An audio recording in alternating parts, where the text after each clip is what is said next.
I forced my crusty eyes open and realized, in complete shock, I had time traveled right back to my wife's high school days. But this time around, my mind was totally made up. I was going to live a completely different kind of life. My only goal was to live as a quiet background character. Even if there was absolutely no room for me in that beautiful future of hers, I would gladly accept it. The school bell echoed loud and clear. Ring, clang. The sharp sound cut straight through the morning air. It instantly pierced through every corner of the campus. That single ring completely crushed the loud, chaotic energy. In a second, everything went absolutely dead silent. High school is always like that. The brief moment of peace between classes just vanishes in a split second. Hallways in our building emptied out, leaving only quiet corridors. The air itself seemed heavy with the scent of teenagers preparing to plunge headfirst into their studies. The loud, rushed footsteps from earlier, along with the low whispers, suddenly felt completely erased by some kind of invisible force. Everyone flowed like a silent river back into their rooms, while I just sat slumped deep in the corner of the very back row. Honestly, sitting in this spot was basically like being exiled straight to Siberia. Nobody gave a single damn about a slacker student like me, but my eyes were glued to the classroom door. I stared directly at the girl entering the room. Her name was Seraphina, quite a pretty beautiful name, right? Just then, I realized my lips were curving into this totally creepy, obsessed smile without me even noticing. I backhanded my own cheek with a loud slap. Perched on her nose was a pair of lightweight glasses. Behind those lenses, she looked a little tired, showing faint bluish-purple dark circles under her eyes. We all know that look. She must have stayed up late grinding hard math practice questions last night. In this massive sea of kids wearing the exact same uniform, she actually did not stand out much at all. Yet this very girl, whom you probably could not even spot in a crowded hallway, was the legendary top scholar of our entire grade. The absolute queen of the science division. She had held on to that #1 spot for 3 straight years. That girl was my future wife. But wait, since I traveled back, her entire life path is going to change. She is destined to become a brilliant star in aerospace or maybe a highly respected professor in the physics community. Who knows? She might even stand alongside legends like Stephen Hawking, but she will absolutely never be my wife again, and she won't get dragged down by a loser like me. Seeing that almost all the seats were already taken, I took 3 last, long looks at her before finally forcing myself to look away. I untied my long-sleeve school jacket from around my waist and put it on properly, acting like a good student. Our homeroom teacher, Mr. Abernathy, hurried inside holding a thick pile of test sheets. His face was dead serious as he announced a pop quiz. Mr. Abernathy's cold, robotic voice instantly shattered the quiet room. The classroom instantly erupted like a kicked hornet's nest, but they only dared to mutter a few quiet complaints before giving in to their fate and pulling out their pens. Watching this drama, my own eyebrow twitched. Seriously, imagine getting a total do-over of your life just to deal with this student nightmare again. This is easily the worst part. Quizzes every 2 days, massive exams every 3. I let out a deep, silent sigh. I closed my textbook, which looked cleaner than my own face, and casually tossed it onto the pile of books sitting on the floor. Honestly, I had gone through quite a bit of trouble just to dig that book out in the first place. And turns out it was totally useless. When Mr. Abernathy called her name, Seraphina stood up gracefully and walked straight to the podium. She grabbed the stack of quizzes from the teacher and quickly counted them. Then she began passing them down, handing them one by one to the kids in the very front row. Once she was done, she smoothed down her uniform and sat straight back down, her spine as perfectly rigid as a ruler. She ripped a clean sheet of scratch paper from her notebook and neatly placed it under her right hand. Most of the kids in the room looked completely devastated, but Seraphina and I both shared the exact same calm expression. Of course, her calm came from absolute confidence in her brilliant mind, while mine was purely because I already knew the exact, disappointing score I was going to get. I mean, you cannot expect some guy who graduated years ago to solve high school math, right? Especially when it is advanced math. The soft rustling of test sheets filled the quiet room. Seraphina grabbed the stack from her desk. She listened to the guy in front of her whisper, "Oh, great scholar. Let me breathe in some of your genius aura." She just offered a tiny smile, her sleeve sliding down as her arm moved. It showed a sliver of her skin, so pale it was almost blinding. It was only when the swishing sound of those passing papers crept closer and closer that I finally snapped out of it, realizing I had been staring at her in a total daze again. I seriously could not help myself, so I delivered a sharp slap to my own right cheek. The stinging pain forced me to tear my sticky gaze away from her back. Blinking my heavy eyes, I watched the exam sheets moving down the rows. Knowing it was almost my turn, I quickly calculated the remaining distance. I reached 2 fingers past the shoulder of the guy sitting ahead of me, glancing at the burn scar on my hand. Sure enough, I pulled out a lighter and half a pack of cigarettes.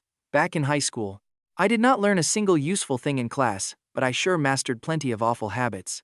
While the tests kept rustling as they made their way back, the student sitting directly in front of me suddenly spun around. He whispered softly to me, "We are all out." With that, he turned right back around to fight a life-and-death battle with his exam. Look at that, no test for me. This is honestly the best news all day. Honestly, who would ever want to write this garbage? My quiet celebration barely lasted a few seconds before I felt Mr. Abernathy's cold gaze slowly drift in my direction. Seeing my completely blank desk, his brow furrowed into an angry, tight line. His face, which was already pretty miserable on a good day, turned incredibly dark. Staring at him made me honestly want to walk up there and iron out those miserable wrinkles myself. Then again, I remembered how this guy made an absolute killing trading stocks in my previous timeline, walking around like he owned the entire world. So, yeah, I quickly dropped the attitude. Let him glare, he only has a few years left to frown like that. Before long, he will not have a single thing to worry about. Smirking, I looked up and flashed him a bright, innocent, sunny smile. Predictably, his eyebrows scrunched together even tighter than before. He looked like he had just spotted a ghost standing in broad daylight. My fake grin vanished, but strangely, his face smoothed back out almost instantly. He actually seemed to let out a sigh of relief. Seriously, what is his deal? Back in my old life, my only real crime was that I absolutely hated studying. I never did anything completely insane or dangerous. At the very most, I simply seduced his absolute favorite, straight-A star student. No big deal, right? Remembering that made all the energy drain right out of me. My head slumped forward, my heavy eyelids dropping. Seraphina, in this new life, I will make sure you never have to deal with a loser like me. But right as I sat there wallowing in my own drama, playing the tragic, broody hero in my head, an unwanted guest suddenly materialized right in front of my face. A clean, blindingly white exam sheet. Just staring at it gave me a massive headache. Following the hand, past a slightly calloused finger, my eyes traveled up until I locked gaze directly with Seraphina's completely unreadable expression. "Take this paper first. I will go ask the teacher for another one." Her high ponytail swayed gently against her neck as she cast her gaze down. Those delicate eyelashes fluttered softly, making my chest tighten with a sudden jolt. My propped-up head suddenly dropped as I sat up straight. It finally hit me. This was the exact day, the precise moment my past life began rolling down the hill toward our tragic, messy love story. In that previous timeline, I took this sheet and immediately filled it with useless, chaotic doodles. My mind had been too overwhelmed with thoughts of Seraphina to care. But watch this. Just as she turns to leave, I bolt upright from my chair, choosing to do the exact opposite of my past self. I snatched the test paper and thrust it straight back into her fingers, our palms accidentally grazing for a brief second. Unbelievably soft. Exactly how I remembered her skin in my previous life. I scoffed dramatically, to hide my panic. I jammed a hand deep into my pocket, ignoring her utterly confused stare, and defiantly raised my chin to glare right at Mr. Abernathy. "I have no idea how to solve this stuff anyway, too lazy to try." I spat the words out with pure arrogance. Since I made such a loud scene, half the class stopped staring at their tests to look at me in absolute shock. A slacker like me, and this pack of rule-following, honor-roll kids. We lived in totally different worlds, yet, somehow, my rebel attitude possessed a strange, magnetic pull that they could not ignore. That is why in my past life, even with garbage grades, I still had a pretty decent number of high school girls secretly crushing on me. What can I say? Naive girls always fall hard for a bad boy like yours truly. Seraphina was completely frozen in place. For a second, she could not even process what went down. Wearing those thick black glasses, she looked so incredibly, adorably clueless. Oh man, she was cute enough to kill. I swallowed hard. Looking any longer would ruin my plan, so I instantly turned away. While Mr. Abernathy stood there puffing his beard in pure rage, I took huge steps and marched right out of the classroom. Look, I might suck at studying, but my morals are still perfectly intact. Even if I am ditching class, I should not go around ruining the study vibe for everyone else. Reaching the door, I even gave Mr. Abernathy a highly casual little wave. Think of it as my farewell. No wonder Seraphina fell for me in my previous life. My charm is just an absolute force of nature. I strode out of that room with my chest puffed out and my head held high. Mr. Abernathy glared at me like a spotlight, practically saluting me with his eyes. Next, I took a quick detour to the grade director's office. I wandered around there for a minute before casually dragging my feet toward the main school gate. But before I could even cross the line, the old security guard cut me right off. I looked down and realized, oh right, I was still wearing my school uniform. So I stood there bickering with him forever. I threw a mountain of sweet talk and smooth excuses at him, but he still refused to let me leave. Running out of options, I noticed his fingers were yellow from years of heavy smoking. I quickly whipped out a cigarette and lit it. I slowly and casually offered the smoke straight to his lips. While he stared at me in total shock, I flicked my wrist and tossed my own burning cigarette up in the air. It spun in a beautiful, graceful arc and landed with perfect precision right on the newspaper sitting on his desk inside the booth. Boom! A clean three-pointer. Watch this. The guard frantically grabs his cup to splash water on the flame. When he finally looked back up, I was already gone, leaving only a trail of dust. After sprinting a safe distance away, I stopped and turned around. I stared back at the school building, towering high among a massive sea of modern skyscrapers. I pressed my fingers to my forehead and gave it a two-finger salute. Goodbye, my youth. Phase 1 of the Moon Project is officially a success. The sky looked like a canvas gently brushed with soft, pastel watercolors. Along the street, shops were opening up one by one. Steaming breakfast stalls filled the morning air with some incredibly delicious aromas. A sudden whiff of savory food hit my nose, and my stomach immediately started growling. That was when I realized I had not even eaten breakfast. I frantically turned every single pocket inside out. All I could scrape together was a grand total of $2.50. Man, teenage me was unbelievably broke. Whatever, business comes first. Towering skyscrapers touched the clouds ahead. It had been way too long since I last stood in this spot. I had to search deep inside my blurry memories just to find the right path. The alleyway was incredibly narrow. Lush green trees lined both sides of the path. The low branches of an old locust tree gently brushed against the shoulders of anyone walking by. Yep, this is the spot. This run-down, shabby old neighborhood. Wall paint was peeling off everywhere, and I could still make out the random scribbles I drew back when I was a kid. Jogging all the way upstairs, I stared at the battered wooden door, waiting for me. I took a deep, steady breath. Then I pulled back my foot and kicked the door with everything I had. Bang! A loud crash rang out, followed by a wave of pure pain shooting up my leg. Oh, God, that hurts like absolute hell. Gritting my teeth in agony, I clutched my shin and took 2 painful seconds to recover. Believe it or not, this cheap door has an exceptionally sturdy lock. I glared at it in complete frustration. Seriously, how did I never notice this cheap door was so tanky back when I lived here? Luckily, the massive racket I made managed to wake up the drunk ghost inside. I finally heard some rustling noises coming from the apartment. I pressed my tongue against my cheek. When the old geezer finally swung the door open and saw me, his hungover face was the absolute definition of shock. He squinted his bloodshot eyes to check the morning sky. "What the hell are you doing back?" he grumbled in pure disgust. Then he grabbed the liquor bottle beside him and took a massive swig. I quickly scanned the messy, absolute disaster of a room. Shoving the old man aside, I marched right past him toward my own bedroom. Sure, my room was messy as well, but compared to the living room, it looked practically pristine. I flipped up the thin mattress and ran my hand underneath. Just as I feared absolutely nothing. The money from my past life was already gone, stolen by my old man to buy cheap booze at this very moment. I let out a mocking laugh. Letting go, the mattress snapped down with a heavy thud, kicking up clouds of dust from the bed frame. He sneered at me, calling me a little punk for trying to hide cash from my own father. The old geyser lay sprawled on the couch, shoving clothes onto the floor while smugly waving a half-empty liquor bottle right in my face.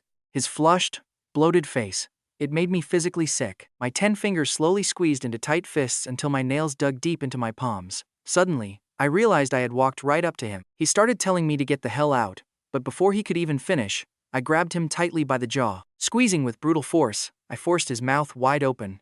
His eyes locked onto mine, completely stunned. Before he could mutter a single curse, I reacted instantly, snatching the heavy glass bottle right out of his hand with a rough, violent grip. Tension was high. Thick foam bubbled up inside the bottle from the violent shaking. I tilted my wrist, letting the amber liquid gush out. Showing zero mercy, I forced the alcohol straight down his worthless throat. The old geyser's eyes went wide as saucers while choking, raspy gurgles escaped his throat. You and I both know his old man stands zero chance here, because my physical strength had surpassed his a long time ago. Where is the money? I demanded sharply. The cash you stole to buy this garbage. I let go so he could breathe, but he instantly wheezed, "You little bastard. How dare you treat your father like this?" Screaming in rage, the old geyser scrambled up and lunged to slap me across the face, but he was far too drunk to keep his footing. He collapsed, right back onto the dirty floor before he could even stand.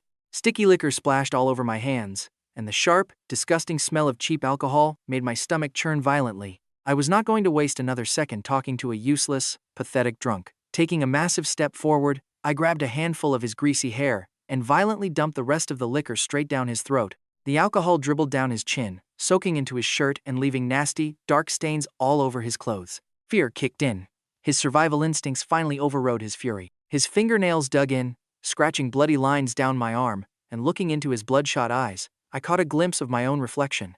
A man who looked eerily detached, yet completely unhinged. I stared down, forcing him to lock eyes with me. My voice was absolute ice. I am going to ask you one more time, where is the money? He stared back at me with absolute terror, seeing a total stranger. In response, I squeezed his hair even tighter. That finally broke him. His hands subconsciously reached inside his shirt, and just like that, I knew where he hid it. Releasing my grip, I ripped his dirty jacket wide open and pulled out a few crumpled red bills, a completely pathetic, measly amount. Looking down at the empty bottles rolling across the floor, that old, heavy feeling of complete helplessness washed over me. Looking back, you can really feel the tragedy of my 18-year-old self before my future version went completely numb. Years later, when Seraphina and I got married, this worthless old geyser actually had the nerve to try and crash our wedding, but I shut him down instantly. Nobody else had a clue, but I knew exactly what his little scheme was all about. The old bastard only cared about stealing the wedding gift envelopes. Standing up, I refused to stay in that house for another single second. I slammed the door shut and walked out, letting him scream and swear behind my back as much as he wanted without caring at all. I ran blindly down the dark, empty streets for a while. As the familiar surroundings came into view, my racing heart finally began to settle, and looking up at the pale moon hanging in the night sky brought me a real sense of peace. I stood there under the moonlight for several minutes, but the moment I snapped out of it, a sudden shadow tackled me hard to the dirty pavement. "Security Grandpa, why are you out here instead of guarding the main gate? Why are you grabbing me?" The old guard did not say a word, just pinned my arms back with massive force while my heart skipped a beat. A cold dread flooded my chest.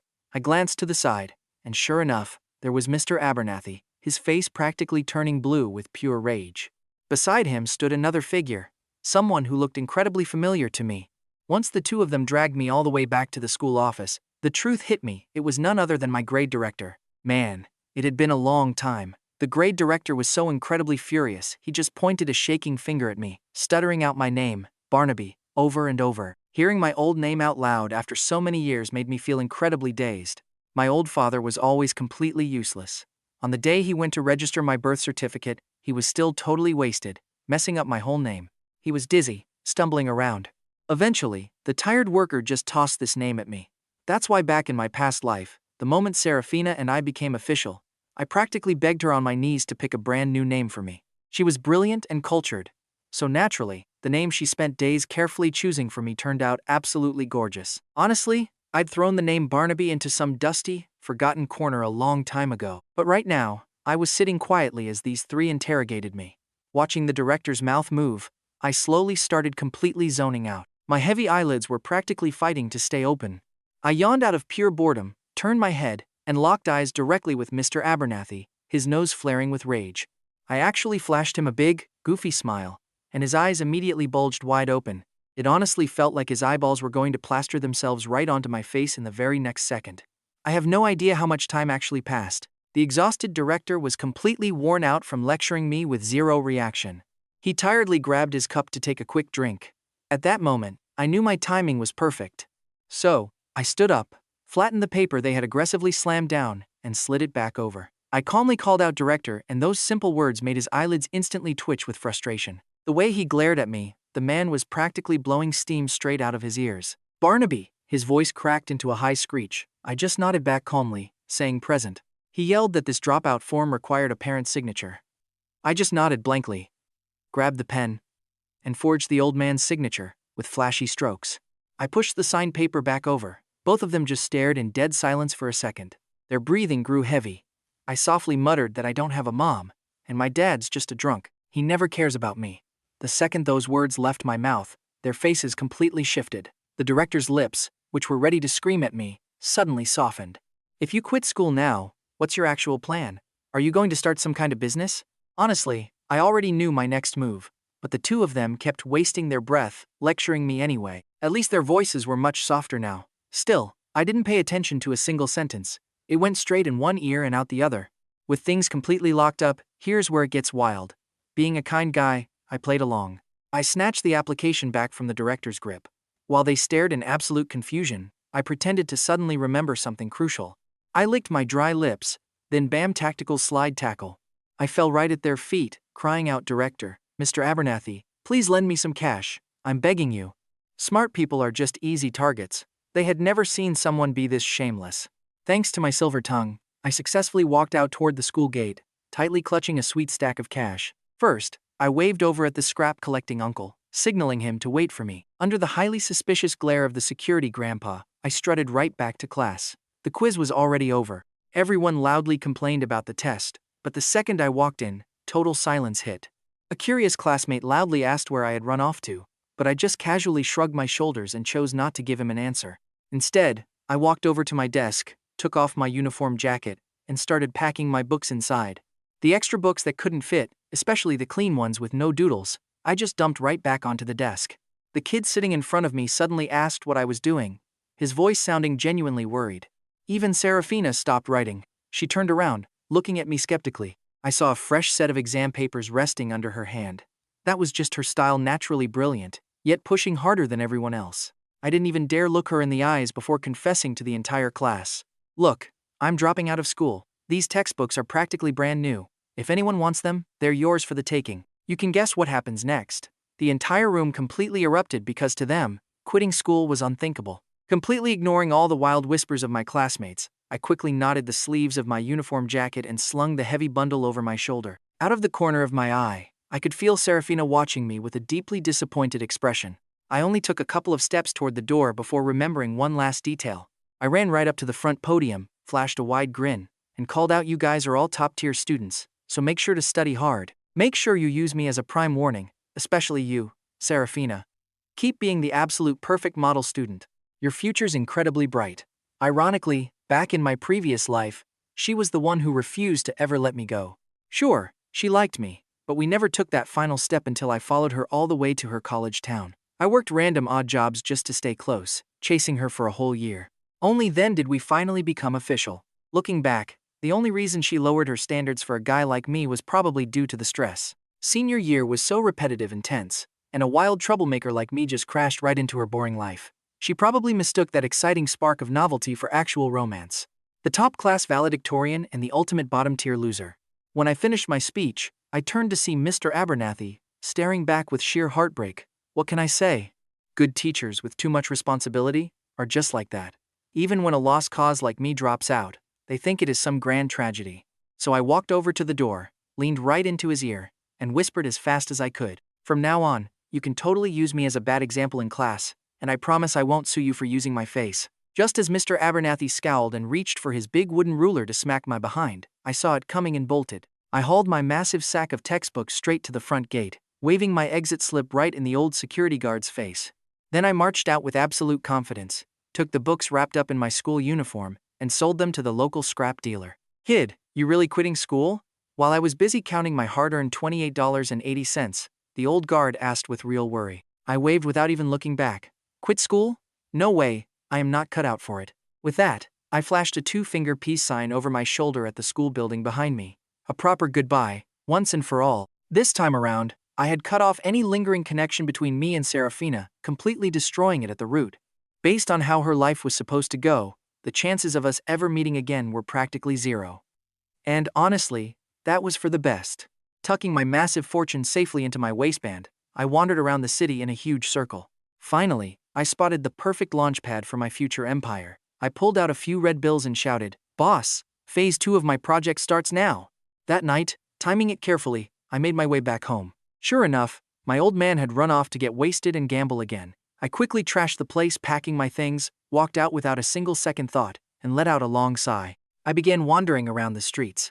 I wanted to scout out the perfect location to set up my future shop, but while walking, the sun went down. I gnawed on a cheap steamed bun, calling it dinner. I mean, what else does a broke loser like me eat? But get this right, as I finished scouting, I froze and ducked behind a brick wall. There was Seraphina, jogging past in a massive rush, clutching her backpack tightly. Stepping out from the wall, I noticed her unzipped backpack and how messy her school uniform looked. My eyes narrowed. Something was wrong because Seraphina always treated her study books like absolute gold. I frowned at the sight, quickly grabbed a handful of dry dirt, shoved a thick wooden stick down into the back of my waistband, and sprinted directly into the dark alleyway she had just exited. The moment I entered, I ran straight into 3 blonde punks. Just looking at their smug faces, I could tell their school grades were even worse than mine. Seeing her pink wallet tossed carelessly onto the ground, everything clicked. Seraphina had just been mugged by these 3 absolute trash heaps. The punks spotted me, tossed their cigarettes, looked my school uniform up and down, and let out a sharp whistle. Clearly, they figured they had just found another easy target to rob. I pulled out an unlit cigarette from my pocket, held it up, and approached them with a fake grin. But right when they thought I was submitting, I threw the dirt directly into their eyes. While they were totally blinded, screaming and rubbing their eyes, I whipped that wooden stick out from my waist and introduced it to their ribs with maximum force. See, in my past life, once I fell for Seraphina, I swore off fighting because my sweet girl absolutely hated that kind of violent behavior. Throwing punches again after all these years? Yeah, my reflexes were a little rusty. Man, that took some real effort. I wiped a bit of blood from my busted lip and ran like an absolute maniac. Trying to take a quick shortcut, I hopped a brick wall and accidentally kicked a stray dog. That crazy beast chased me down the entire street. Honestly, thanks to that dog, I actually beat Seraphina back to her apartment. I casually tossed her wallet onto the pavement where she was bound to walk. Watching her pick up her wallet, I kept quiet, turned on my heel, and bolted. Feeling the sting on my busted lip, I looked up at the moon, glowing bright just like her, and walked away completely satisfied. According to my math, this location had massive foot traffic and easy escape routes. If things ever went south, I could just jump on my tricycle and disappear. But the one thing I absolutely did not expect was running into my old teacher here. I handed him a freshly grilled sausage, loaded up with tons of spicy seasoning. Let us just call it payback for his very first investment in my new business. He hesitated, so I just shoved the hot stick straight into his hand. Right away, I turned back to greet the next rush of customers. Street food runs in waves, and the busy stall suddenly went dead quiet. Poor Mr. Abernathy stood there looking like he desperately wanted to speak but just could not. I happily popped a starch sausage into my own mouth. He looked at me and asked if this was my startup. He spoke so gently, clearly terrified of bruising my pride. Meanwhile, his lips were already turning bright red from the extreme heat of my spicy snack. Honestly, I was pretty relaxed.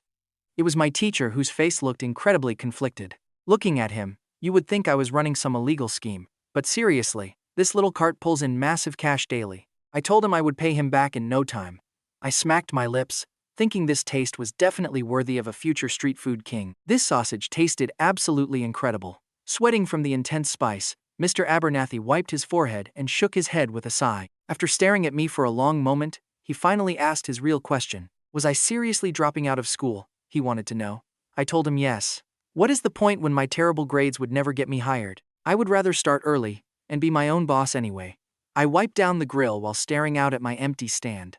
Quietly, I wondered to myself, this is usually our busiest hour, so why is not a single student heading over to buy food? Cleaning the grease off my hands, I added that the biggest issue was simply not having any cash for school tuition. My savings from a dishwashing job were supposed to cover it, but my old man found where I hid them and stole every single cent. In my previous life, I had that stubborn student mindset. I could not understand the lessons, yet I desperately wanted to stay in school. Back then, the pressure nearly broke me. But in this new life, I finally woke up. I am letting all of that go. I glanced at my clothes and then noticed the nearby students giving me weird side eyes. Honestly, it made me even more confused. Why were they keeping their distance? Then, I noticed Mr. Abernathy standing right beside me with a totally intense, stone-cold expression. In that second, everything clicked. I did not even ask before shoving another sausage his way. Take this, Mr. Abernathy, because if you keep standing like a statue, my business is ruined. He looked totally lost, but then, a massive wave of students suddenly started running over, completely surrounding my little cart. Talk about a classic teacher move, his terrifying aura was scaring the poor kids. Seriously, teenagers are universally terrified of their instructors. With the rush back on, I was frantically taking cash as fast as possible. Out of the corner of my eye, I saw my teacher standing there looking incredibly awkward. I casually asked how the class did on the latest pop quiz. He blurted out that they did quite well and kept their usual grades. Seeing that I still cared about my old classmates, he looked deeply moved. He proudly held up his sausage, which honestly made me feel a bit soft. Who would have thought he would actually help me get more customers? I acted casual and asked if Seraphina was still top of the class. He said obviously, she is totally untouchable at number 1. He spoke with so much pride, and I found myself nodding along in total agreement. She was always incredibly brilliant. If she had not married me in my previous life and been dragged down by our child, she would have stood at the absolute peak of success. The hot oil crackled and popped on the metal grill. The flying grease stung my skin. Staring at the huge crowd of kids packed around my stall, a sudden thought hit me. Today is a weekday. Mr. Abernathy, should you not be teaching right now? Seeing me struggle, he reached out with his free hand to help me take the money. He explained that the seniors were actually out on a mountain hiking trip today. He had just walked ahead of his group. As he talked about it, he could not help but let out a heavy sigh. Apparently, teenagers today have zero stamina, walking way slower than a senior citizen like him. That made my heart drop. A sudden wave of pure dread hit me. I looked up to see him waving excitedly at the distance. Hot grease from his sausage was literally dripping down the wooden stick and onto his fingers. Looking where he pointed, a massive line of students slowly walked into view. With a single glance, my eyes locked onto Seraphina. She was talking softly to a friend with a gentle, shy smile. She looked incredibly relaxed for a change. I instantly ducked my head, pretending to be extremely busy cleaning off the grill. Only when an annoyed customer yelled did I snap out of it, pulling my collar up and hiding my face even more. I desperately wished the ground would just swallow me whole. Then, Mr. Abernathy screamed out to the class, calling them all over to our spot. I gritted my teeth and glared sideways at him, only to see him wiggling his eyebrows triumphantly. Hey, isn't that Barnaby? Long time no see, man. Honestly, class feels totally different without you around. I forced on a polite, generic smile. Honestly, they were being too nice. Without a slacker like me, their class average probably went way up. Mr. Abernathy slapped my shoulder, waving his hand like an absolute boss. Today, everything is on me. I'm buying sausages for everyone. Grab as many as you want, just let Barnaby know. Man, Abernathy is the absolute best. Thanks, Teach. And thanks, Barnaby. Someone yelled from the crowd, setting off a massive wave of cheers heading my way. Without context, you'd think I just built a brand new library for this place. I sneakily glanced over at Seraphina. She was looking around, looking pretty curious. I quickly looked away and flashed a huge smile at those energetic, young faces. No way, we're classmates. I can't take your cash. It's on the house, so eat up. Bro, you are seriously too cool. Yeah, he's such a generous guy. Our teacher tried to object, but I quickly snatched a sausage and shoved it right into his mouth to shut him up.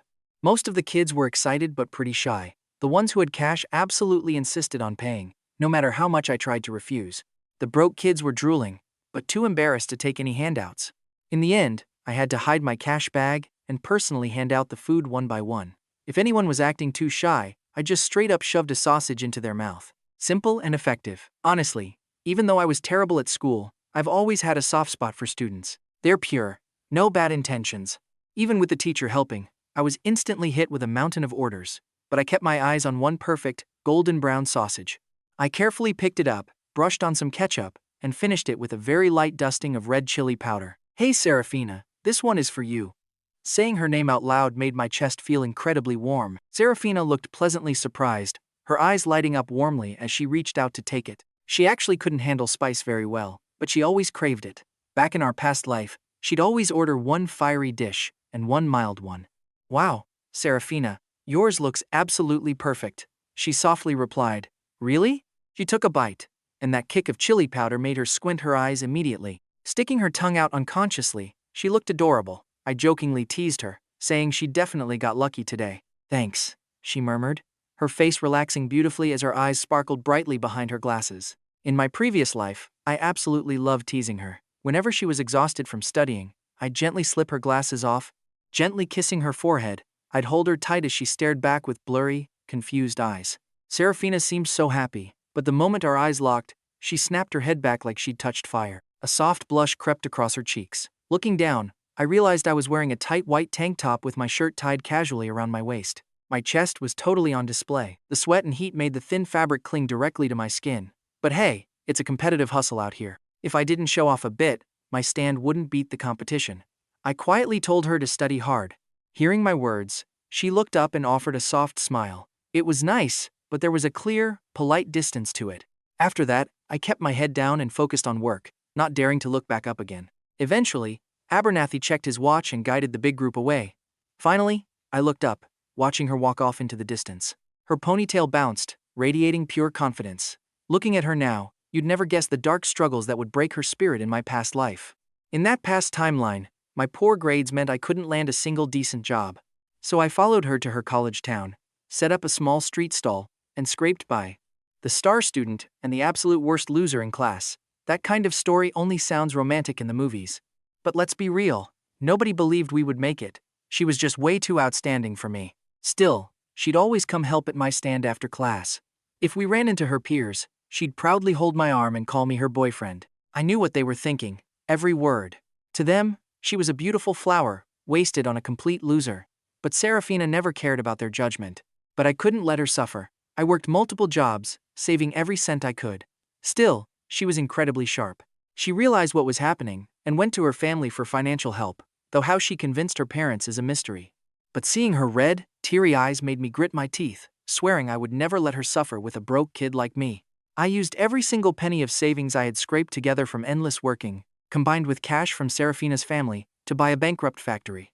I decided to go solo, launching a full-scale starch sausage enterprise. Through those years, Seraphina kept saying I was working way too hard.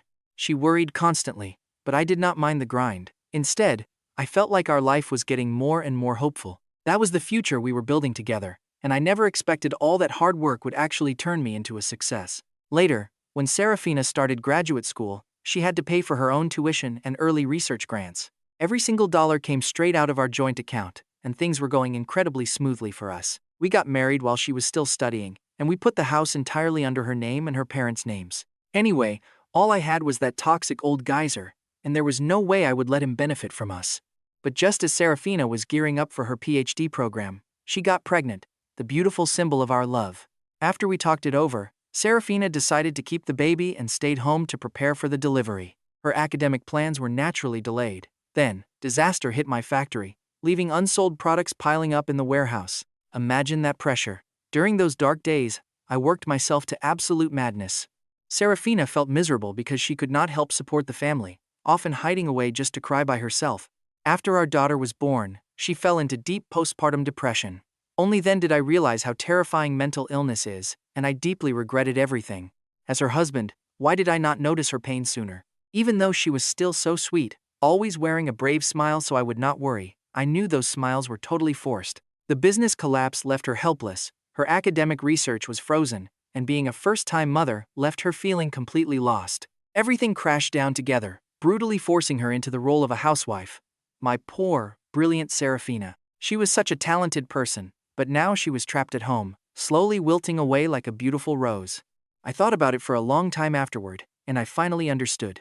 The bright moon belongs high in the sky. Someone as wonderful as Seraphina should never have been chained down by a family. She should not have been locked in the chains of a housewife. She deserved to just be herself, not someone's wife or mother. A regular guy like me reached for the moon, looking up at heights I could never reach. From the very start, she should never have been held back by a guy like me. The students' figures slowly faded away. I stood there watching their energetic backs walk away, until a customer handed over $3 for a sausage. I happily took the money and asked what flavor they wanted, keeping busy like this until the sky went completely dark. Just as I was packing up my stall, I spotted that old geyser stomping toward me, clutching a liquor bottle. He even took a huge swig, almost like he was fueling up for a fight. I raised my eyebrow in surprise. Seriously, how did a drunkard who is usually passed out cold manage to find this place? Worse still, he arrived late, screaming that I was trash for selling everything in the house, asking if he gave me too much face. He slammed one hand onto my beloved cart, acting like he actually wanted to flip my entire ride. Hilarious. Can you believe this guy? Did he honestly think having bystanders around would save him from a beating? Truly laughable. In my last life, my biggest regret was not putting him in his place much sooner. I grabbed his wrist and twisted it upward. The sudden pain had that pathetic old geyser screaming at the top of his lungs. I effortlessly dragged him off to the side, pointing out that I clearly did not sell everything since I was using it. Besides, my money paid for most of those things anyway. The old geyser could not break my grip as his eyes darted around. I could tell he was trying to plot some cheap trick, and sure enough, a second later, he threw himself onto the ground and started rolling around like a toddler, screaming bloody murder about his unfilial son beating his dad. He yelled for everyone to come watch, flailing his arms in the air while kicking his legs furiously against the dirt. This kicked up a massive cloud of dust, completely coating his wrinkled, foul-smelling clothes. The crowd gathered around us with looks of shock, though absolutely nobody was brave enough to actually step in. I just stood there quietly watching his pathetic performance, watching this absurd farce play out. In my previous life, during our factory crisis, this old geyser shamelessly tracked down Seraphina in the exact same way. Right out in the open, in front of a massive crowd, he threw a total fit like a complete parasite. All of this just to squeeze out some quick drinking cash before the factory completely folded. Even though Seraphina already knew he was pathetic from my stories, she never expected him to sink this low. I still remember that day. Seraphina's health had actually improved just a tiny bit.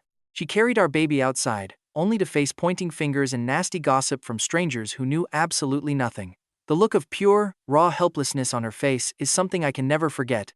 Before she married me, Seraphina was always adored, treated like royalty wherever she went. She had never known the humiliation of being stared at like some freak show. Now, that old man's foul words were ringing in my ears. That shameless, arrogant face perfectly matched my memories of the past. My heart, which had been completely numb for so long, suddenly flared up with violent rage. I lunged forward, snatched his collar, and ripped him off the floor, my eyes completely bloodshot with rage. Make another sound. I dare you. Go ahead and scream. Let everyone here see what a pathetic, worthless drunk you really are. Let them all see how you never cared for me a single day. I was practically roaring, screaming at the top of my lungs. Every cent my mom left behind, you wasted it all on liquor and gambling. I am only alive today because our neighbors had actual hearts. You never raised me, so do not you dare expect me to carry you when you are old. Show your face around here ever again, and I swear to God, I will personally throw you in a jail cell. Do not forget how much cash you stole from me. My sudden explosion left the old man completely paralyzed. All those murmurs in the crowd suddenly shifted, pointing accusing fingers straight at his face. The second I let go, he dropped to the ground like a sack of garbage. But as I turned my back on him, look at this, a sudden smash of glass cut through the air, followed by terrified gasps. Clutching a jagged, shattered glass bottle, the old man charged right at me. Yet, I just stood there frozen, staring into his wild, crazed eyes. All I felt was a deep, heavy wave of utter exhaustion. This was so incredibly draining. This kind of life is pointless. Maybe dying is easier. That way, Seraphina can finally be free of my shadow. We would just be parallel lines that never touch. While the crowd shrieked in terror around us, a sudden memory of Seraphina from my past life flashed before my eyes. She was holding my face in her hands, forcing me to meet her gaze, and honestly, this moment hit so hard, telling me not to let anyone ever ruin your life. You have to live your own life, on your own terms. Even mud can patch up a wall. Then she kissed my forehead, whispering in her quietest voice that I am not trash. Just like that, my body moved faster than my thoughts could even process. I instinctively took a step back. It was like the Seraphina from my past life pulled me away from behind.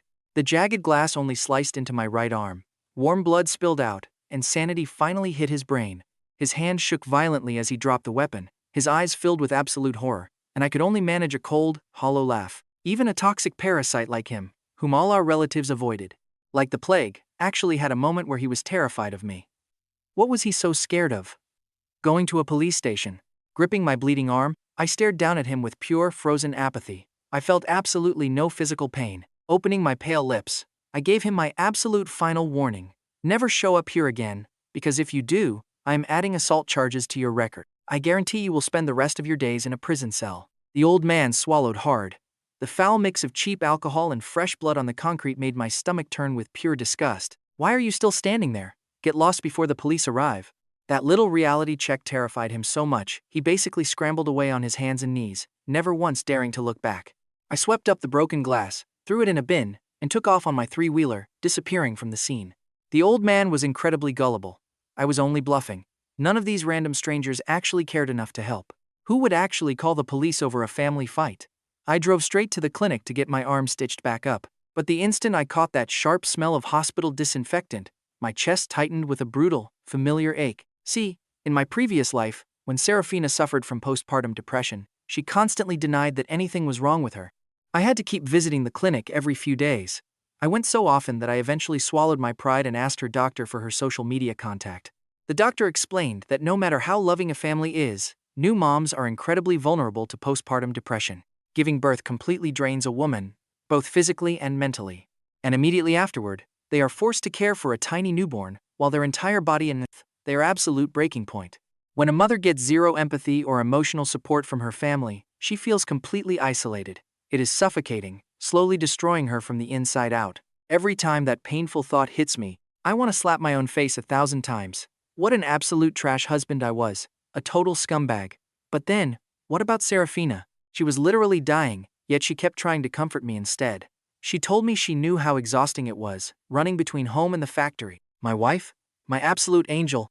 How could any human being be so incredibly pure? I basically ran away from the hospital. I ended up back at my new home under the bridge. But the second I looked inside my sketchy little tent, I saw actual dog poop. That was it. I lost my mind, crawled out, pointed at the sky, and just screamed curses. Unbelievable. I always joked that this tent was a doghouse, but I never expected an actual dog to take me literally and drop a present inside. Swearing under my breath, I cleaned up the messy bedding. Lying on my cot, staring through the makeshift sunroof I cut into the tarp, I watched the moon. Oh moon, please, I beg you, Keep my sweet girl safe. Let her live her life in total peace, far away from any hardship or pain. Over the next few weeks, other than bumping into Seraphina once while repaying my debts to Mr. Abernathy and the grade director, she completely vanished from my life. Eventually, the high school finals ended, and Seraphina actually walked right up to my street stall to buy some food. It terrified me. I packed up and moved to another spot immediately. I actively hid from her until she left for college. We never crossed paths again, and honestly, you have to admit that was for the best. Her bright, beautiful future was finally beginning. Time crawled by day. It had been exactly 2 years, 3 months, and 5 days since we last spoke. Honestly, I did not want to track the exact days, but I guess some people are just cursed with a weirdly accurate memory. The exact timeline just pops into my brain. At one point, I actually thought I had unlocked some insane, genius-level superpower. So, I borrowed some high school textbooks to test my mind. Man, was I wrong? My eyes crossed immediately. Yeah, studying is definitely not my thing. Hey boss, toss a roasted sausage on the grill for me. I froze. That voice was way too familiar. I quickly prepped it with extra chili, swapped the snack for his cash, and watched Mr. Abernathy gasp and wheeze from the intense spice. I laughed, handing him an open bottle of water. Mr. Abernathy, you are seriously like some kind of wizard. How do you keep tracking me down, no matter where I hide? You see, I spent years changing spots to avoid her during her holiday breaks. I changed spots constantly, yet Mr. Abernathy always found me, regardless of the storm outside, like he had some built-in tracking device set on me. Mr. Abernathy gave me a smug grin and patted his growing beer gut with absolute satisfaction. He called it pure talent. I chuckled, eyed his thinning hairline, and gave him a soft warning. You are not getting any younger, teach. Lay off the greasy, salty food before your cholesterol and blood pressure shoot through the roof. He waved his hand, completely unbothered. I just shrugged. Once the other customers cleared out, I reached into my coat and pulled out a small red velvet box. Mr. Abernathy blinked hard, his eyes wide with shock. Is this really for me? He asked. Obviously. It was Teacher's Day recently, right? As your worst student ever, I was way too embarrassed to visit you at school, but I still wanted to get you a little something. He smiled. Oh, you kid, look at you. He threw his wooden skewer away, rubbed his greasy hands on his pants, and grabbed the box. A beautiful fountain pen. He smiled, man. I love this thing, honestly. Even the last 3 hairs on his head looked like they were celebrating. I was genuinely confused. It was just a cheap pen. Why was he this thrilled? Did his wealthy star students show up empty-handed or something? He shook his head. No. But the thought behind this means the world to me. I casually wiped down my grill, effortlessly guiding the conversation to Seraphina the exact second I mentioned her name, his favorite star pupil. His eyes lit up instantly. Yeah, I heard Seraphina is absolutely crushing it in college. Oh, come on, he said. That is obvious. Seraphina is a genius. No matter what she does, she is top tier. Naturally, he kept admiring the pen, twisting it over and over in his fingers. He squinted at the English letters engraved on the metal barrel. His tongue twisted and turned as he tried to read it aloud, but he could not get a single syllable right. I honestly did not understand why a high school math teacher was battling so hard against some simple English spelling. Suddenly, Mr. Abernathy turned away, acting incredibly suspicious as he fiddled with something out of my view. Was he seriously so touched by my gift that he started tearing up? Just as I opened my mouth to say something comforting, he spun around like he just got shocked. Holding the pen like a ticking bomb, he gasped, "Why on earth is this pen so expensive? Are you completely insane? Go take it back right now." Mr. Abernathy gasped, clutching his phone in his right hand. With his screen still glowing on some online shopping app, he tried desperately to shove the fancy pen back into its box, missing the slot over and over. Seriously, just keep it. You know I haven't just been selling food on the street all these years. Thanks to my memories of the future, I've been quietly trading plenty of other valuable goods too. I'm basically miles ahead of the entire market. Having built a massive fortune early on, I bought a local factory and secured my wealth. Honestly, running this little street cart is just a fun side hobby now. Plus, Mr. Abernathy has braved some pretty terrible weather just to support my business over the years. His secret slush fund definitely took a hit for my sake. It took some serious convincing, but Mr. Abernathy finally tucked the pen away, murmuring a quiet thank you to Barnaby. I rolled my eyes and corrected him for the millionth time. Seriously, I've told you 100 times call me Zephyr, not that clunky old name. Mr. Abernathy rubbed the pen through his pocket, clicking his tongue, shaking his head and muttering about what a fancy name Barnaby Zephyr is. Hearing that sarcastic tone, I gave him another massive, dramatic eye roll. Mr. Abernathy plopped down on the planter behind me, just casually shooting the breeze. He asked why I suddenly wanted such a poetic name, since he never figured me for the intellectual type before. In my previous life, Seraphina was the one who gave me that name, Zephyr. It sounded so poetic. Mr. Abernathy nodded, paused for 2 seconds, then shook his head, saying it sounded a bit like Zero, and asked if I was a local. He pointed out my accent. I snapped my head back, giving the old man a completely bewildered stare. It actually creeped him out a little, but how could he possibly know? In my past life, I practically begged Seraphina to choose a cool name for me. She spent days thinking about it, and offered a few choices. Honestly, this Zephyr name started out as a little joke to tease me, because I never let her worry about a single thing. She would always pat my head and quote some poetry. The Zephyr wind knows nothing of the bitter pain of parting, but I knew every little thing that weighed heavy on her heart. That is why I chose it instantly. Is it possible that smart people genuinely share some kind of unspoken telepathy? I checked the sky and decided to pack up right away.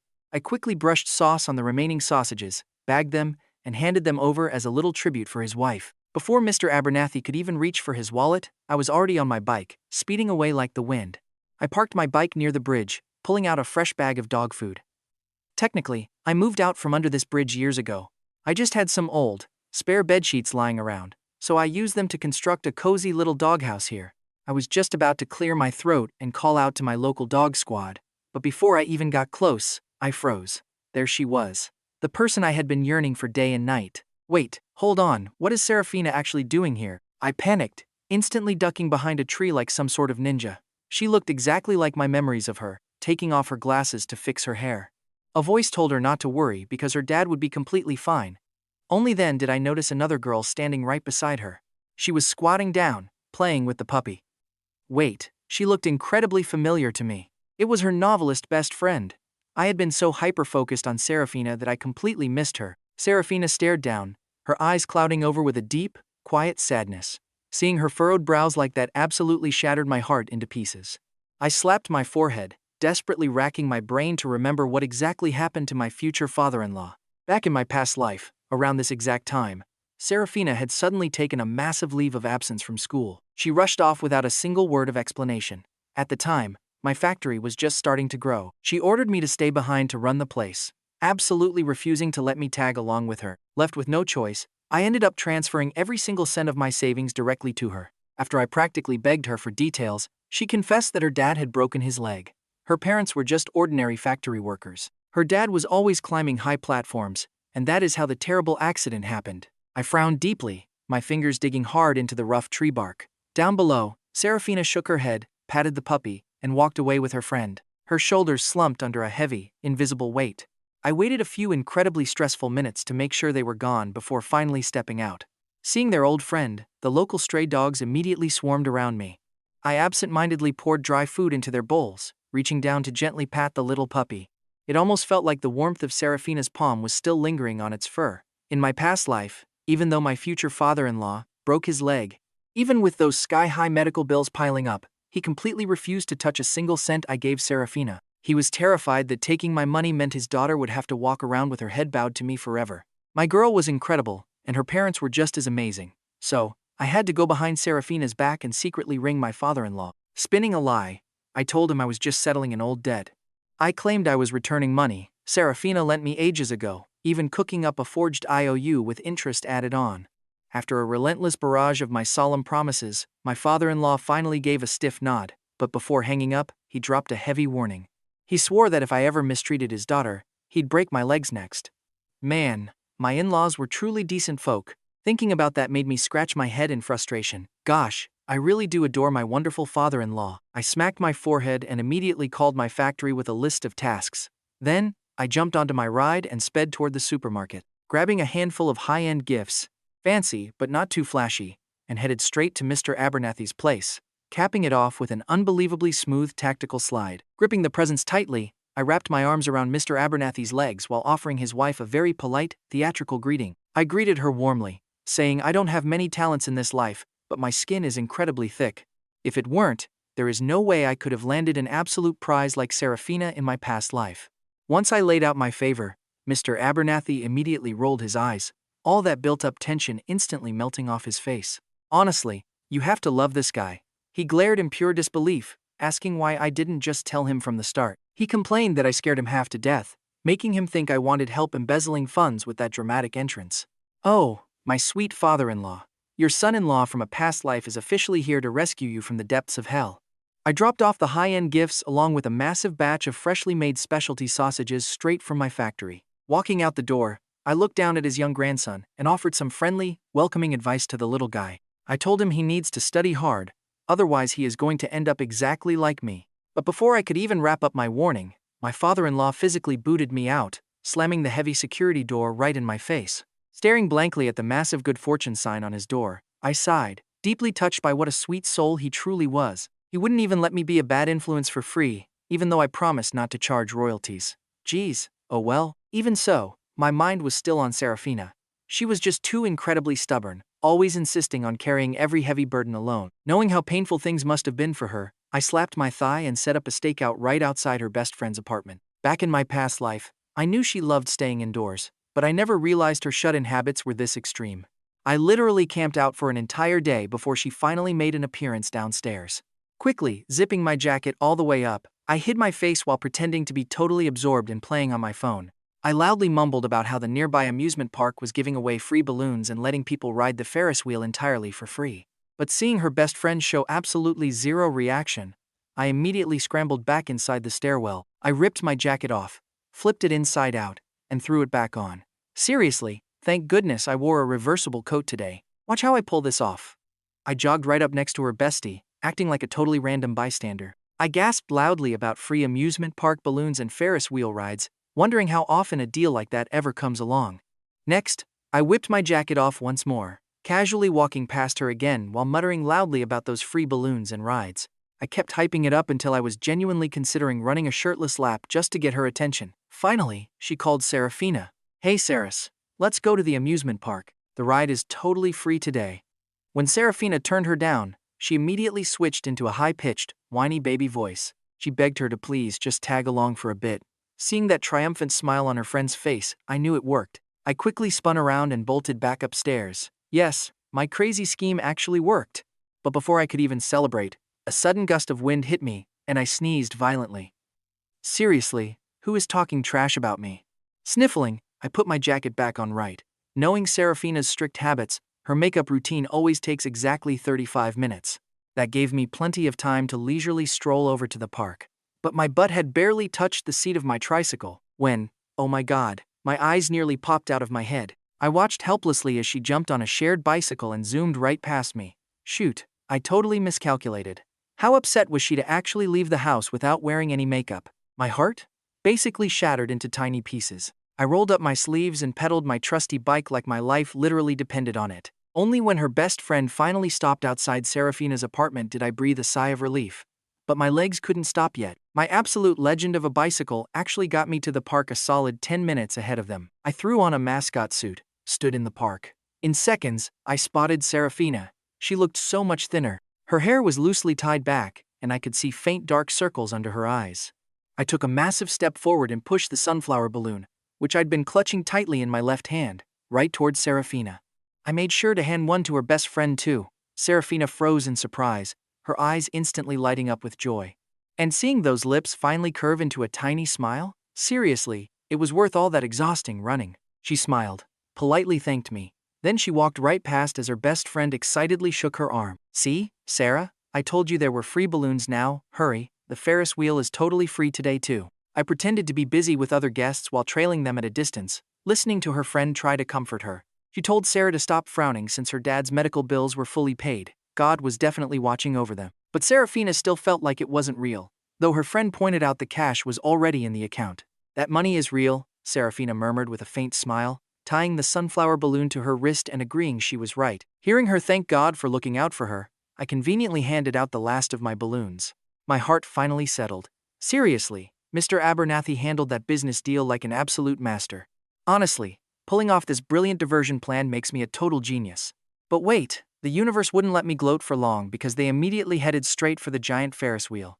As they waited in line, I stood right behind them, frantically winking to get the ride operator's attention. When their turn came, the operator, whom I had heavily bribed beforehand, flashed a brilliant grin and eagerly stepped forward to greet them.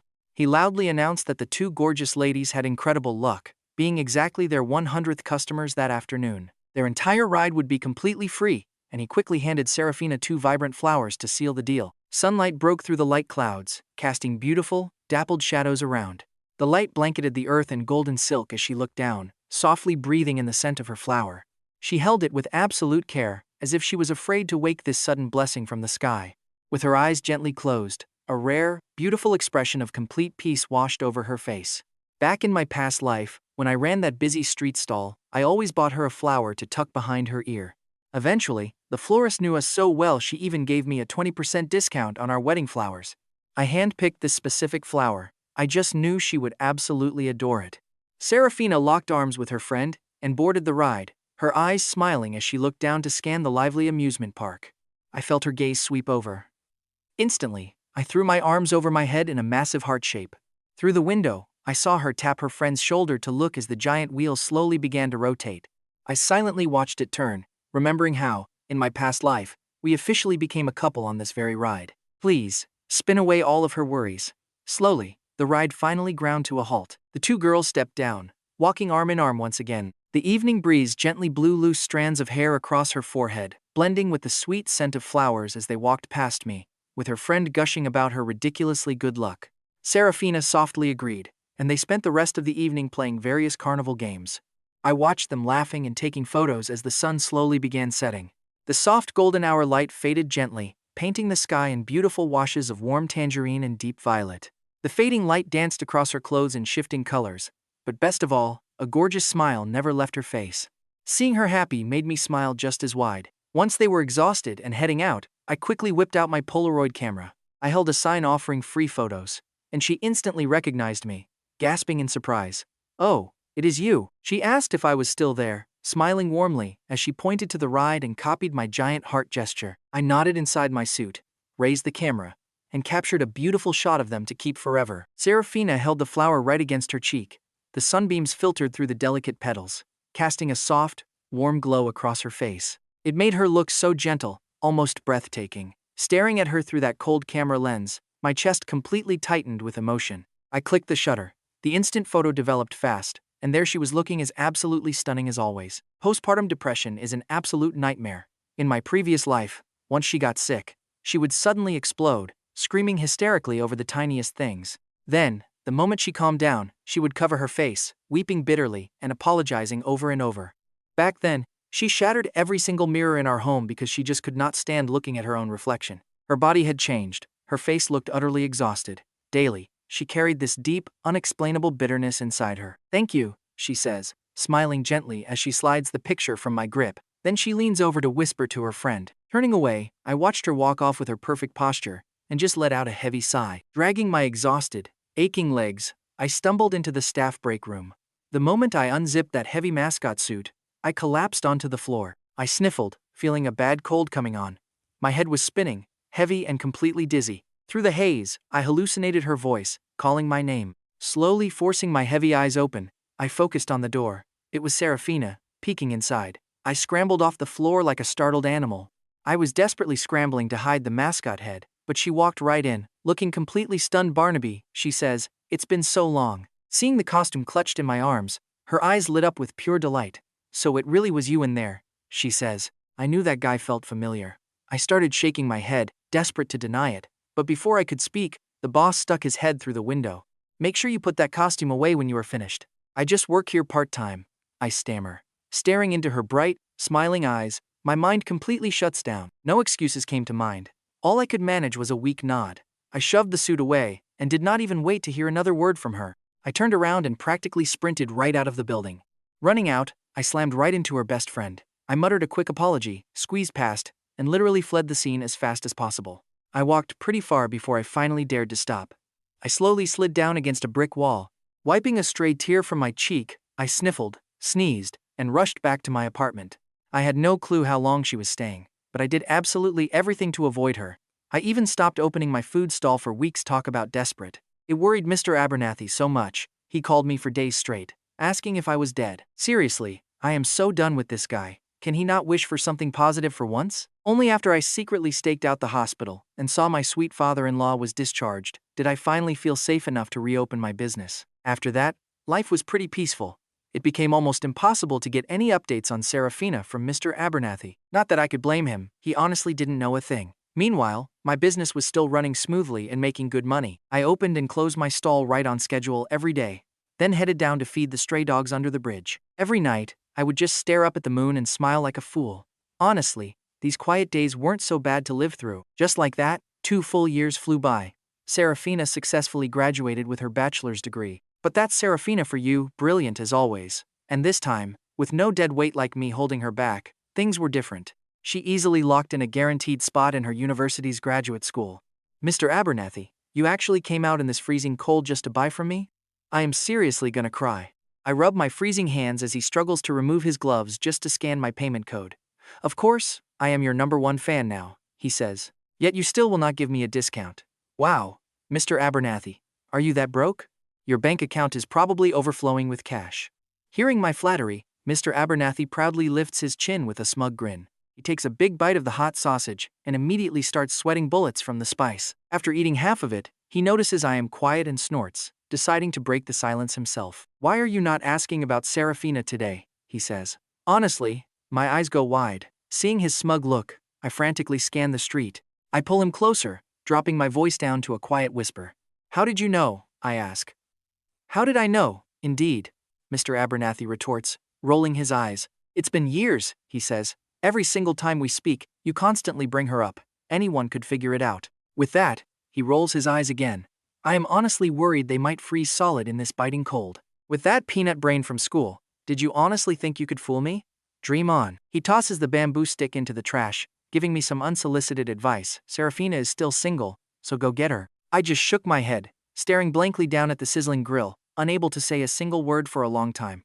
When I finally snapped out of it and looked up, he was already gone. Mr. Abernathy left without even saying goodbye.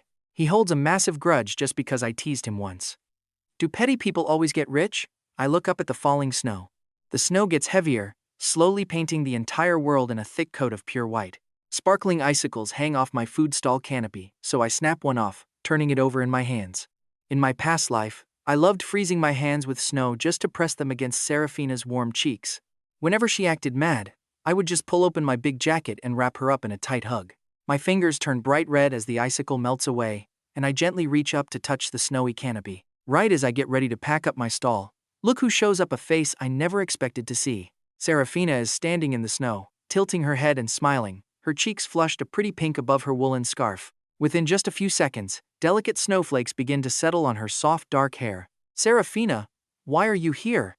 I do not even have time to process the shock of seeing her, but seeing the snow on her head makes my body move on instinct, holding the canopy over her to shield her. She looks up at me with those pretty crescent eyes, wearing light makeup, and she looks absolutely breathtaking. My own face starts burning up, and in this crazy freezing weather, I feel like I might just melt. Why did you run out here without an umbrella? A million other questions almost spill out of my mouth. Luckily, I catch myself, swallowing those desperate words back down. Seraphina glances at my snowy grill before looking back at me. Melted snowflakes cling to her long eyelashes like tiny water droplets as she takes a quiet step closer. My heart stops when she says she is here to thank me. Thank me? I am totally lost. Seraphina pulls her scarf down, draping it over her arm to expose her pale neck. She says she is thanking the guy who saved her wallet and the secret savior who paid her dad's massive hospital bills. The one who dressed up as a goofy mascot just to make her smile and gave her that single flower. She spills it all out in one single breath, and every word makes my heart shake in my chest. I do not dare look at her, quickly turning my eyes away to stare stiffly straight ahead. She tilts her head, forcing me to meet her eyes. Is that so? You probably got the wrong guy, Seraphina. But wait, before I can even finish making my excuses, her best friend pops out of absolutely nowhere. She looks like a master detective closing a case, giving me a smug smirk as she pulls out her phone. Want to see the security footage from the alley? Or hear the confession from the amusement park owner? Maybe check the bank transfer logs? With that, she drags a very guilty-looking Mr. Abernathy right out of the bushes. Do you still need a witness? My brain is buzzing wildly, and I am completely lost for words. I can only stare at Mr. Abernathy, who is desperately looking everywhere but at me. You are overthinking this, Seraphina. I was just off work, but both of them yell out in unison to shut me down. Their faces are completely twisted in pure disbelief, totally rejecting my weak excuse. Seeing them make such a scene, Seraphina actually giggles. Then, she turns her warm gaze back to me, looking directly into my eyes. Word by word, she whispers a soft thank you. My lips tremble in sheer panic as I try to speak. Look, Seraphina, Do not overthink things, okay? I really need to go home. I drop the snow canopy, turning around to make a quick run for it, but my wrist instantly tightens. She grabbed me. I am honestly so disappointed in my own weakness. Just one single touch from her, and my whole body goes weak. Her hand is still so incredibly soft. She gives my arm a couple of firm tugs. Realizing she cannot budge me, she raises an eyebrow and simply steps right in front of my face instead. She purses her lips in slight disappointment. I really want to pull away, but my left arm completely refuses to listen. Right in that quiet moment, Seraphina suddenly looks up at me. She stands on her tiptoes, her sparkling eyes locked on mine. Do you want to date me? That one sentence hit so brutally hard, it literally made my chest tighten. I desperately wanted to open my mouth and say no, but my head felt incredibly heavy. I couldn't even budge. I figured I was probably coming down with a cold again. Before I could even find the right words, the light in Seraphina's eyes completely faded. From everything I remembered in my past life, I knew she was just putting on a show.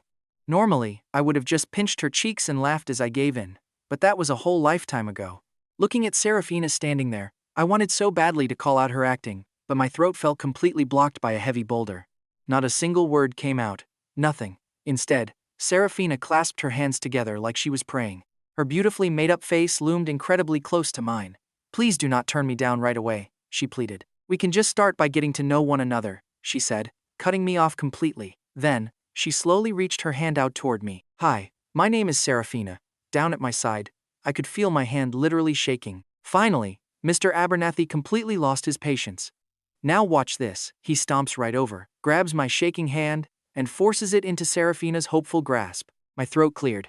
Finally, I whispered, I am Zephyr. That is a gorgeous name, she smiled. Of course it is. My wife gave it to me. Man, I am such a total loser. As Seraphina leaned a bit closer, my brain went completely blank. And then she smiled, which was honestly just unfair. Oh man, this is a total trap. I admit defeat. Her strategy worked like a charm. Back then, I just kept hesitating and stalling. Eventually, Mr. Abernathy had enough and slapped me hard on the back of the head. What are you worried about, kid? Honestly, what was I worried about? I worried a loser student like me was not good enough. I worried I would hold her back from her big academic dreams. My biggest fear was her getting postpartum depression all over again. The moment I finished rambling all my worries out, Mr. Abernathy smacked me again. He hit me so hard I actually saw stars. Who dates without dealing with some mess? If you are with her, would you ever hurt her? Never. I quickly snapped my head up, watching Seraphina as she slowly started walking toward me. It felt like a tight wire in my head suddenly snapped. I shoved Mr. Abernathy out of the way and rushed up to her. I desperately needed an answer. Seraphina, do you want to get married? Her face instantly turned completely bright red. She looked absolutely gorgeous. Her lips parted as she whispered, I think I do. Hearing that, I completely panicked. But what if he treats you badly? What if he dares to mistreat you? What if you get sick during pregnancy? Seraphina's eyes darted around. She quickly peeked over at Mr. Abernathy, who was aggressively winking right back at her. She immediately played along, nodding with a very worried look on her face. So what do I do now? I was so anxious, nervously rubbing my hands together. Just the thought of anyone else hurting Seraphina made me absolutely furious. I wanted to kill someone. A clever glint flashed in her eyes. She gently took my hand and softly guided me, asking if I would ever treat her that way. Never, I answered, with absolute certainty. It felt like all the tangled wires in my head instantly clicked right back into place. Looking at my reflection in her eyes, I pleaded with her with absolute, genuine sincerity. Seraphina, if you want to get married later and want a guy who treats you right, can you please pick me first? Seriously, who could say no to this? Right after saying that, I raised my hand to swear an oath. The house deed will only have your name on it. It won't interfere with your PhD, and we can wait on kids until you feel completely ready. I swear I will stay right by your side. I will never let you suffer from that postpartum depression again. Before I could even finish, a deeply blushing Seraphina reached out and covered my mouth. What on earth are you talking about? You are already planning our wedding and kids, she pouted shyly, leaned right into my ear, and whispered softly, if you want to get married, let us start with you being my boyfriend first. I stared at her beautiful smile. My heart was pounding like a drum. Behind us, Mr. Abernathy finally let out a massive, heavy sigh of relief. Oh my, why are you crying? It was only when her soft hand wiped my eyes that I realized my tears had already given away how I truly felt. I opened my arms wide and pulled the girl I had dreamed of for so long tightly into my embrace. Everything that followed went exactly like my past life, except this time around, the process was a million times smoother. Sure, my father-in-law said out loud that he was quite pleased with me, but his angry huffs and glares told a pretty different story. Honestly, If some punk dared to come steal the premium cabbage I grew myself, my own attitude would be way worse than his. But Seraphina still chose to marry me while she was still finishing grad school. She saw right through every single insecurity hiding deep inside my heart. One night, as I lay tossing and turning, completely unable to fall asleep, reaching up, she gently cupped my face and whispered that she loved me. Oh man, who on earth could ever hope to resist that? We had to get married immediately. When the wedding day arrived, the guest list looked pretty much identical to my past life.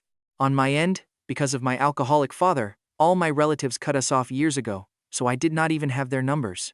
That meant most of the crowd was just our classmates and my father-in-law's side of the family. Everyone from school was totally stunned. Nobody ever thought a bottom feeder like me would somehow end up with a girl like Seraphina, but after the initial shock wore off, they all gave us their warmest blessings. As we started walking around the tables to toast everyone, I suddenly noticed Mr. Abernathy crying in a quiet corner. I was getting ready to head over and tease him when I spotted him desperately chugging down water like his life was on the line. Once he saw me, he immediately puffed his hot breath out and complained. He begged me to put way less chili powder in the next batch of sausages, which just made my mouth twitch. I nodded with a sigh, then looked over and noticed Seraphina's best friend. Her mouth was packed with food while she tossed me a cheeky wink, making me stop to think for a second.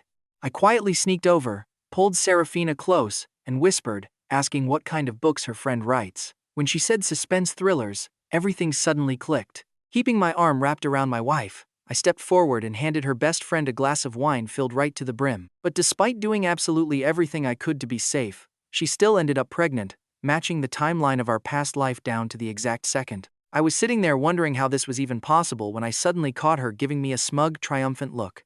Honestly, how do you even guard against that? You can block 1,000 thieves, but never the one living in your own house.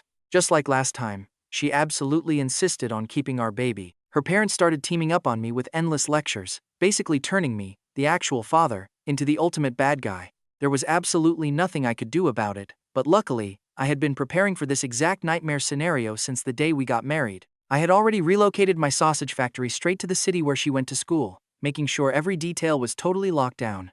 This let me step back from the business completely, spending my days studying cooking recipes at home right on schedule. I delivered her meals. Later on, I overheard her lab partners secretly calling me the 24 filial piety perfect husband, which is a pretty massive title to live up to. If they actually handed out certificates for being a good husband, mine would be flawless. I was genuinely terrified that if I let my guard down for even a second, she might fall into postpartum depression again. So, I literally went to her parents' house, threw a massive childish fit, and rolled on the floor until they got so embarrassed they agreed to move in with us. I even secretly grabbed their phones and started muttering postpartum depression directly into their microphones because big data and phone algorithms are terrifyingly smart. Sure enough, their social media feeds were immediately flooded with warnings, and with our entire family on high alert, Seraphina kept a bright, happy smile every single day. It was a genuine smile that came straight from her heart. I even added the therapist from our past life on WeChat to secretly report on how my wife was doing every single day. Thankfully, she kept reassuring me that everything was perfectly fine. Right up until she gave birth, none of those old symptoms ever showed up, and thank God, my beautiful wife was completely safe and sound. The very second she finally opened her eyes in the delivery room and looked right at me, she just broke out into a huge laugh. Terrified, I warned her to be careful with her stitches, but she just teased me that she was the one who actually went through labor. She gently touched my puffy, bloodshot eyes and asked why on earth I was the one crying so much. Hearing her say that made me want to burst into tears all over again. But just like in our past life, a huge scandal suddenly broke out over sausage ingredients. Luckily, I had experience. I instantly opened up our entire factory process, making our sourcing and production fully transparent to the public. Because my ingredients were actually completely clean, my brand went massive and blew up overnight. Oh, and as for that stubborn old man, in this life, after Seraphina gave birth, I stayed by her side 24/7. She happily held our daughter every single day. That toxic old geezer never got a single chance to come near her. Better yet, I actually had a rare stroke of pure genius back then. Right after he slashed my arm with that glass bottle, I rushed straight to the hospital to get an official injury report. When that old geezer tried to show his face again later, the very second he appeared, I slapped that injury report right on his face. Honestly, threatening to call the cops terrified that old geezer so much he never came back. Talk about a win.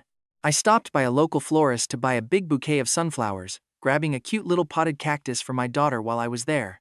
But right as I stepped outside the flower shop, I spotted Seraphina holding our precious baby girl and waving happily at me. She cooed to our baby that daddy bought them flowers, and my eyes crinkled with pure happiness. Gently taking our daughter from her arms, I held a bright sunflower up to her cute chubby cheek. Time to head home. I wanted to cook something amazing for my two favorite girls.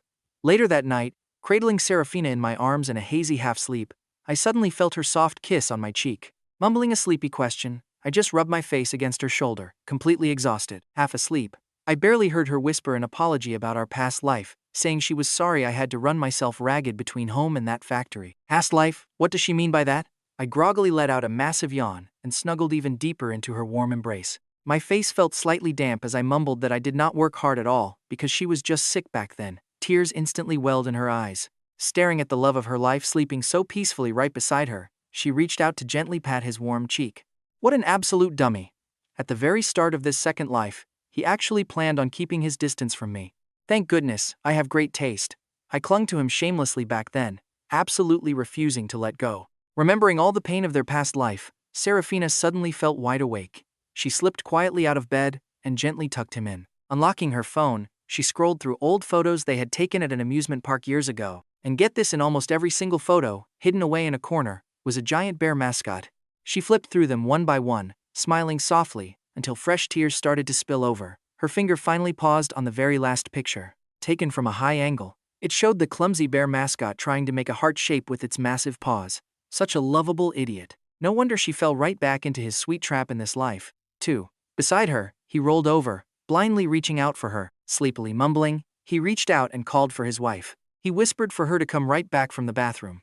Hearing his sweet sleep talk, Seraphina smiled and wiped away her tears. Suddenly, she noticed a corner of paper sticking out from a half-open drawer, wedged tightly inside the pages of an old book. Reaching over, she carefully slid the slip of paper out. Her lightweight reading glasses sat gently on her nose. Tired eyes peered through her glasses as she read the words written at the top: the Moon Project Plan. Phase 1. Drop out of school and stay away from Seraphina. Phase 2. Start a business quickly. But Phase 3 was just a single blank dot. It was so obvious that the poor guy just could not think of anything else to write. His grades were absolute trash back in school, so this was likely him pushing his limits. Interestingly, this master plan was torn straight from an old test paper. Honestly, his sloppy handwriting looked like a dog had crawled across the page. Smiling softly, Seraphina shook her head. She carefully put the paper back where she found it and slipped back under the warm blankets. Blinking my eyes open just a tiny crack, I felt so incredibly sleepy. I just shimmied forward and wrapped my large arms around her, pulling my love close again. My moon was back in my embrace.